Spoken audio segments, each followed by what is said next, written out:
The wind swept across the prairie, carrying with it the scent of dust and dry grass, whispering through the wagon wheels as the settlers pressed forward. The Callaway caravan had been traveling for weeks, moving westward in search of land to call their own.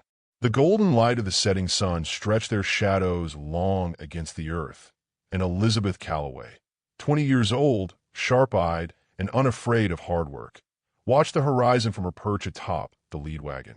Her father, William Callaway, drove the team of mules beside her, his grip steady on the reins, though his eyes constantly flicked toward the tree line to the north. He was a man who trusted his instincts, and something in the air tonight made his jaw tighten. "Pa," Elizabeth asked, sensing his unease.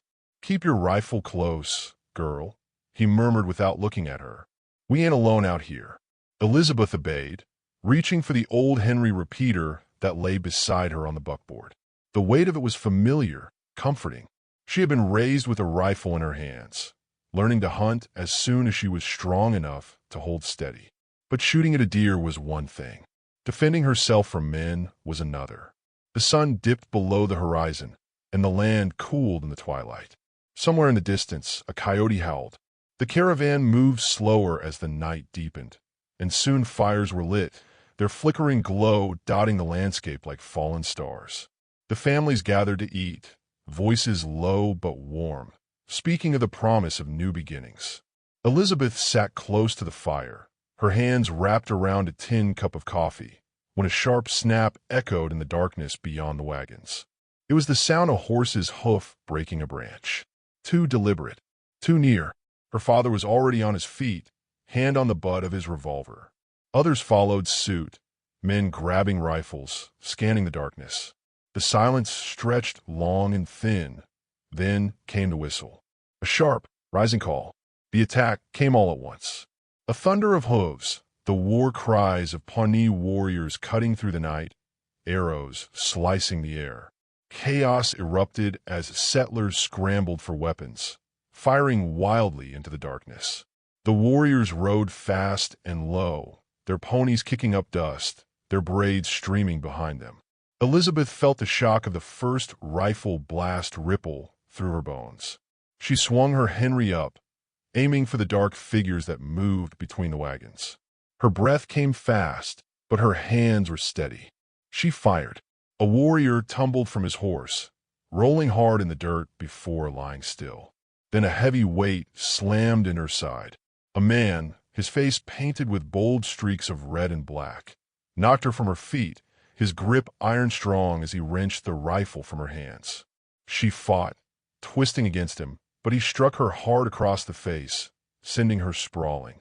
Through the ringing in her ears, she heard her father shouting her name. Then another voice, one that sent terror through her chest. "Leave the old man." The warrior who held her spoke Pawnee, but his English was clear enough. "Take the girl." She kicked and screamed, but there were too many hands pulling her away. She saw her father charging toward her, his revolver raised. "Pa!" The crack of gunfire split the night. William Callaway staggered, a dark stain blooming across his chest. Elizabeth screamed. Then the world went black. The heat was the first thing she noticed when she woke. It pressed against her skin, thick and suffocating, carrying the scent of sweat, horses, and smoke. Her wrists burned where the rawhide bindings bit into them. The jostling motion of a horse beneath her told her she was still moving, still a prisoner. Elizabeth forced her eyes open. The world swayed before her, the vast open prairie stretching endlessly in all directions. She was surrounded by Pawnee warriors, their faces painted, their expressions unreadable as they rode. Some laughed, exchanging words in their own tongue. Others ignored her completely, their focus ahead. She twisted in the saddle, searching for her father, for any sign of the other captives. There was none. Grief and rage boiled up at her throat. She turned to the man riding closest to her, her captor, the one who had given the order to take her. "You murder my father," she spat. The warrior did not look at her right away. He was a tall man, his features sharp beneath the streaks of ochre and ash. His hair was braided, beads woven into the strands, and he wore a necklace of bear claws around his throat. Your father fought, he said at last, his voice calm. He died like a warrior. She wanted to claw at him, to scream, to fight until her hands bled. But the bindings held her firm, and her body ached with exhaustion. You are Maddo's now, the warrior continued, his eyes shifting past her. She followed his gaze. Near the front of the group rode a man larger than the rest, his arms thick with muscle, his expression one of barely concealed cruelty. Maddo. Elizabeth felt a cold dread settle in her gut. He will trade you, the warrior said, or keep you if he wishes. A shudder ran through her. She turned back to the man beside her. And what about you? She asked. For the first time, he met her gaze fully. There was something in his dark eyes, not cruelty, not apathy, but something quieter. He did not answer her question. Instead, he spurred his horse forward, leaving her to the uncertainty of what awaited. The Pawnee village lay nestled in a valley, a scattering of lodges and corrals filled with horses. Women and children stopped their work as the warriors rode in, their eyes assessing Elizabeth with a mixture of curiosity and indifference. She was pulled from the horse, her knees buckling as they hit the ground. Before she could recover, rough hands yanked her upright, dragging her forward. Maddo stepped in front of her, his heavy brow furrowed in displeasure. You are thin, he said in English. Not much strength. Elizabeth clenched her jaw, refusing to let fear show. Maddo reached out, gripping her chin, turning her face from side to side. You will do, he muttered, then shoved her away. Put her with the others. A warrior pulled her toward a lodge, pushing her inside. The door flap fell shut, and the dim interior swallowed her whole. Elizabeth collapsed onto the packed earth floor, her body trembling. She was alone, or so she thought. A rustling sound came from the shadows. Then a voice. You should not have fought them. She turned sharply. A man sat against the far wall, watching her with wary eyes. He was younger than she expected, perhaps no older than herself, with long black hair that fell loose around his shoulders. His face bore the same sharp features as the others, but his expression was different, measured, thoughtful. Elizabeth straightened, swallowing hard. They killed my father. The man did not react, only studied her in silence. Then, after a long moment, he said, Tokala. She frowned. What? My name, he said. Tokala. She hesitated, unsure if giving her own name meant something she could not yet understand. But there was little left to lose. Elizabeth. He nodded once. You will need strength for what comes next, Elizabeth. She narrowed her eyes. And what is that? Tokala looked toward the lodge entrance, where the sounds of the village carried through. The shouts of men, the laughter of children. Then he looked back at her, his gaze dark and unreadable. Survival, he said. The morning came with the scent of wood smoke and the rhythmic sounds of the Pawnee village stirring to life. Elizabeth sat stiffly near the back of the lodge, her body aching from the hard earth she'd slept on, her wrists raw from the bindings that had only been cut loose at dawn.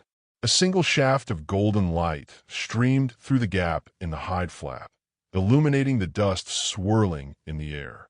Outside, women's voices blended with the calls of children, the occasional whinny of horses punctuating the sounds of the village. To them, it was just another day. But to Elizabeth, it was the first morning of a life she wanted no part of. Tokala sat near the entrance, cross-legged, sharpening the edge of a long knife. His hands worked with quiet precision, the soft scrape of steel against stone, the only sound between them. He had barely spoken since their brief exchange the night before, though she could feel his awareness of her in the way his eyes flicked toward her every so often. She studied him in the dim light. He was younger than the other warriors, but there was an oldness in his gaze, a weight behind his silence. The night before, he had spoken of survival. She had barely slept, her mind racing over those words, wondering what exactly survival would demand of her here. Her stomach growled, and Tokala looked up. He reached to his side and tossed something toward her. She caught on instinct, a strip of dried meat. She hesitated, her fingers tightening around it. You will eat, he said simply.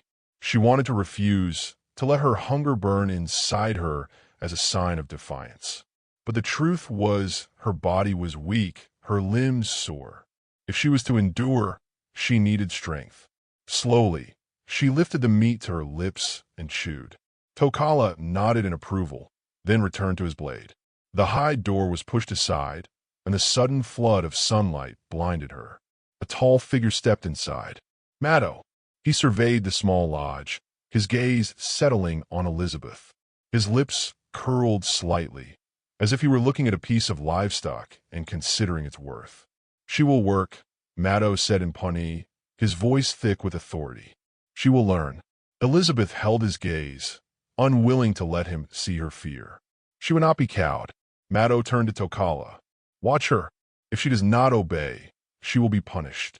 Tokala said nothing, only gave a slight nod. Then Maddo reached out, gripping Elizabeth's chin between his fingers. His hand was rough, his touch bruising. You will not cause trouble, he murmured, his breath hot against her face. Or you will regret it. Elizabeth wanted to spit in his face, to claw at him, but Tokala moved before she could react. He grabbed Maddo's wrist in a swift, controlled motion, pulling it away from her. She understands, Tokala said, his voice even. She will do as she is told. For a tense moment, the two men locked eyes. Then Maddo gave a sharp, humorless laugh and stepped back. See that she does, he said before disappearing through the doorway. Elizabeth exhaled, only then realizing she had been holding her breath. She turned to Tokala, her pulse hammering. You're afraid of him, she said, testing him. Tokala tilted his head slightly, regarding her. No. She studied him for a moment, then shook her head. You should be. The work was relentless. From the moment Elizabeth was pulled from the lodge, she was given tasks that left her hands raw, her muscles screaming. The women of the village watched her with a mixture of indifference and mild curiosity, but they did not treat her with cruelty. If anything, they seemed amused by her struggles. She was made to grind corn, haul water from the nearby river, scrape hides, tasks she had never done before but quickly learned to endure. The days blurred together, one after another, beneath the unforgiving sun. She kept her head down, her jaw tight, refusing to let anyone see the exhaustion creeping into her bones. Tokala was never far. He did not speak much, but he was always watching, a silent shadow lingering at the edges of her new life. He never intervened when she stumbled, never softened the edges of her hardship. Yet at night, when she collapsed onto the floor of the lodge, too drained to move, she sometimes caught his gaze lingering on her, assessing, calculating. The other warriors saw her as a prize, something to be bartered or claimed. Maddo most of all. She felt his gaze on her often, lingering too long, his intentions unspoken but clear. A shiver ran through her each time she caught him watching. One evening, as she carried a bundle of firewood through the village, a sudden tug on her arm made her spin. Maddo! He grinned down at her, his fingers tightening around her wrist. You learn quickly, he said, his voice laced with something that made her stomach turn. Maybe soon, you will learn to enjoy it here. She jerked her arm back, her breath coming fast.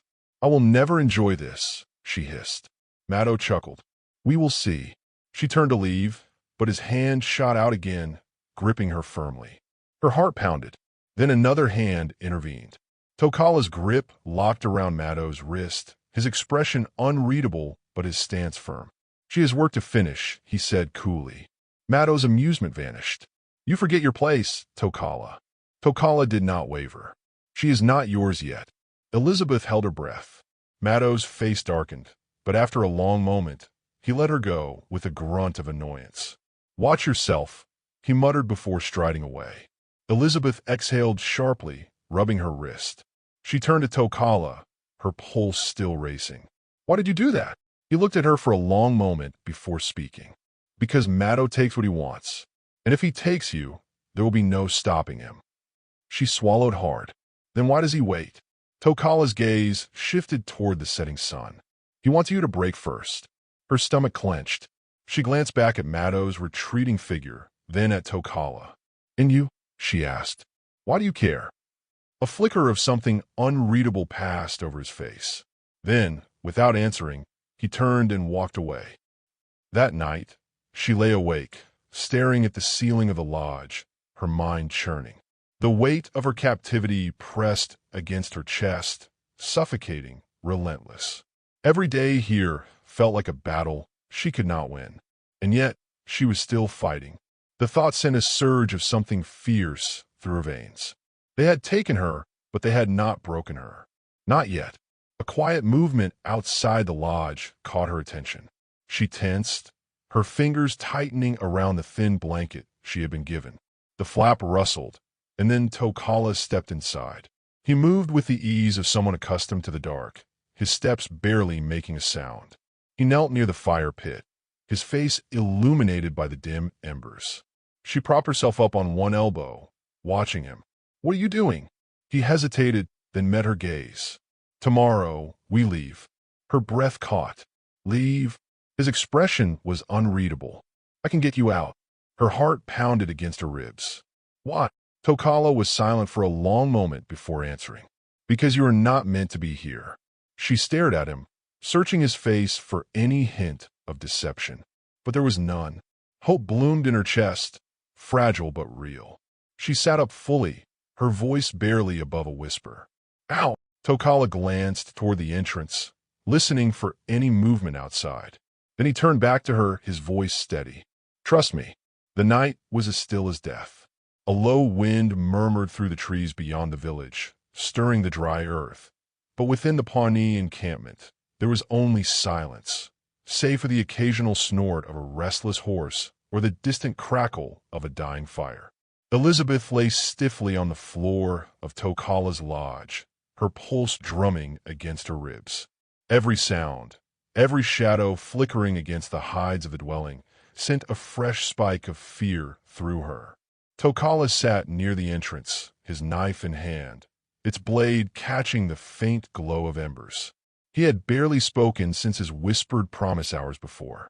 Now, as he lifted his gaze to her, something shifted in his expression, a finality, a weight of knowing that what they were about to do could not be undone.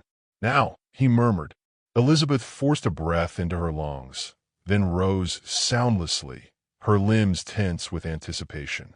Tokala moved with practiced ease, peeling back the hide flap just enough to peer into the darkness. Satisfied, he gestured for her to follow. She stepped outside, her bare feet meeting the cool earth. The village stretched before them in deep shadows, only a few distant fires burning low. The Pawnee warriors who had spent the evening drinking and boasting of raids were now lost in sleep, sprawled across blankets beneath the open sky. Even Maddo's lodge, larger and more adorned than the others, stood silent. Tokala's fingers brushed against her arm, a brief signal. "Stay close." They moved swiftly, darting between lodges, keeping to the edges where darkness was thickest. Every step sent a fresh surge of adrenaline coursing through Elizabeth's veins, but she swallowed the panic rising in her throat. There was no room for fear. Not now. A horse neighed softly nearby. Tokala stiffened, then motioned toward the animal enclosure just beyond the village perimeter. The horses were tied along a wooden rail, their ears flicking as they sensed movement. Elizabeth's breath caught. This was it. If they could take a horse, they could outrun pursuit, at least for a time. Tokala pressed a finger to his lips before slipping toward the nearest animal, a sturdy black stallion with intelligent eyes. He murmured something low in Pawnee, a calming whisper, before reaching for the rope securing the animal. Then a sound, a shuffle of movement. Elizabeth froze, her body going rigid. Tokala turned sharply, his knife half raised. A lone figure stepped from the shadows, a tomahawk gleaming in the moonlight. Maddo. The war chief's expression was unreadable at first, his eyes flicking between them with cool detachment. Then ever so slowly he smiled. I wondered how long it would take, he mused, his voice low and smooth. You've always had a weak heart, Tokala. Tokala said nothing, but Elizabeth could feel the tension rippling off him like heat. He stepped slightly in front of her, his grip tightening on his blade. Maddo took a slow step forward. Did you think you could take her? Steal what belongs to the Pawnee? His gaze flicked to Elizabeth, and something dark flared in his eyes. "What belongs to me? I belong to no one," Elizabeth hissed before she could stop herself. Mattow's smile widened. "You have spirit, but it will not save you." With terrifying speed, he lunged. Tokala met him halfway. Their blades clashed, a flash of steel in the dark. The stallion reared, yanking against its tether as the fight erupted mere feet away.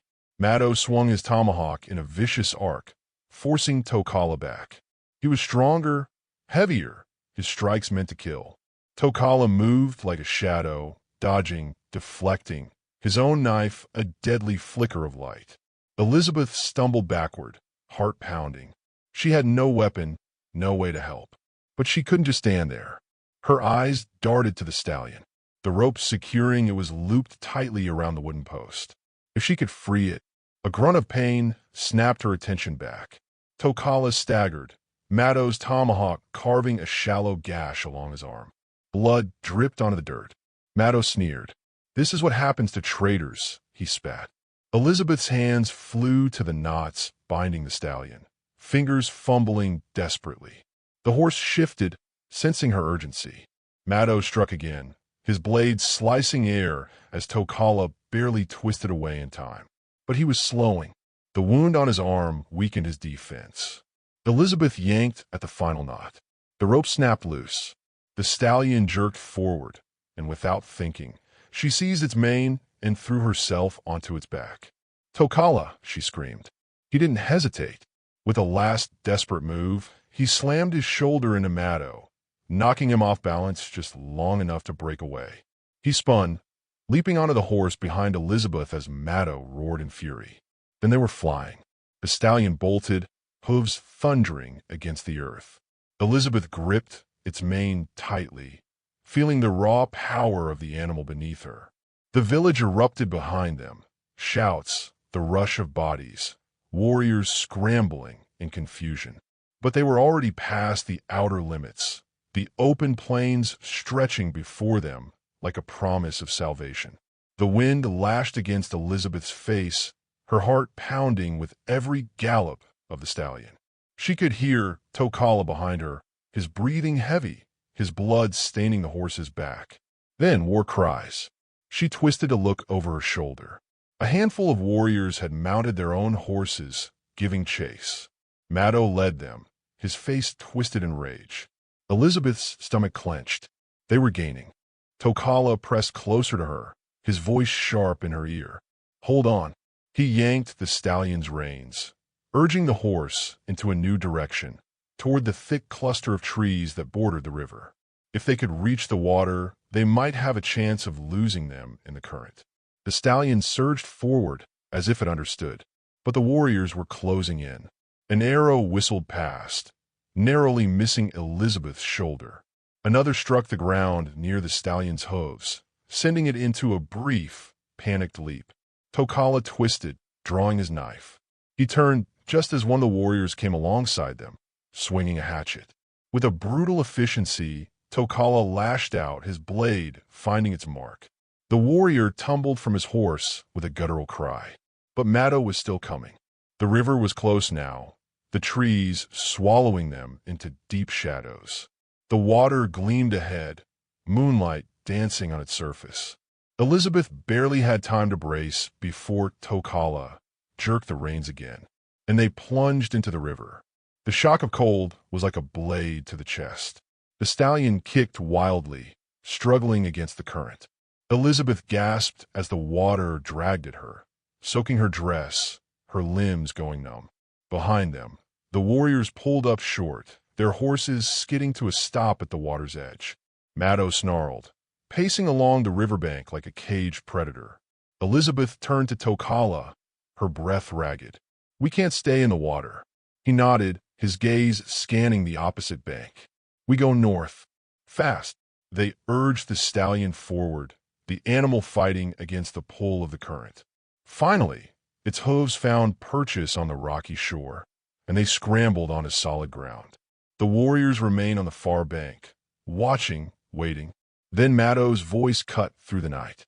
"You cannot run forever, Tokala." Tokala turned, his expression carved from stone. Mado's lips curled. She will be mine. The cold bit into Elizabeth's skin, but she barely felt it. She met Mado's stare with burning defiance. No, she said, her voice steady. I will never be yours. Mado's eyes darkened, his fury barely contained. But he did not cross the river. Tokala leaned close to Elizabeth, his voice low. We move now, before they find another way to follow. She nodded. There was no other choice. As they disappeared into the night, the weight of what lay ahead pressed against them. They had escaped for now, but the hunt was far from over. The night swallowed them whole. Hooves pounded against damp earth as the stallion carried them deeper into the wilderness, away from the river, away from the warriors still pacing along its banks. Elizabeth gripped the horse's mane, her soaked dress clinging to her body, the cold seeping into her bones. Tokala was behind her, his arms tense around her waist, his breathing heavy in her ear. They won't stop, she said, her voice barely more than a whisper. No, Tokala agreed, his words grim. But we keep moving. The landscape stretched before them, endless rolling plains giving way to jagged cliffs in the distance. Dawn was still hours away, but they couldn't stop. Not yet. Tokala guided the horse toward a narrow ravine, where the land dipped into shadows, offering them brief cover. Elizabeth knew they needed rest. Tokala's wounds still bled, his strength waning. But she also knew stopping meant giving Mado time to close the gap. The stallion slowed as the terrain grew rockier, forcing them to dismount and continue on foot. Elizabeth's legs ached with exhaustion, but she forced herself to move, to push forward with Tokala at her side. Then, in the distance, the cry of a hawk split the silence. A signal. Tokala tensed. They found our trail. Elizabeth's heart pounded. The Pawnee were coming. Tokala turned to her, his gaze fierce. Go, he urged. Follow the ravine north. You'll find settlers beyond the hills. They will help you. She stared at him, horror gripping her chest. You want me to leave you? He met her eyes, a raw intensity in his expression. Mado wants me dead, but you, he wants you alive. If you go now, you have chance. Elizabeth shook her head violently. No, I won't leave you. A rustling in the brush. They were close. Tokala swore under his breath, then grabbed Elizabeth's hand and pulled her forward, breaking into a run. The ravine twisted and turned, its jagged walls pressing in on either side. Their only hope was to use the terrain to outrun their pursuers long enough to disappear. But then, a war cry split the air. Mado's warriors burst from the shadows, cutting off their path. Elizabeth skidded to a stop, her breath ragged. Tokala shoved her behind him, his blade flashing in the moonlight. Mado stepped forward, his tomahawk resting casually in his grip, his eyes burning with triumph. You didn't think you could escape me forever, did you? Tokala said nothing. His body was coiled, ready. Mado's gaze slid to Elizabeth. Come to me now, and I will spare his life. She clenched her fists. You lie. Mado's lips curled. Perhaps, but if you fight, you'll watch him die before I take you. Tokala shifted, his stance widening. Elizabeth could feel the tension radiating off him. He would fight, even if the odds were impossible.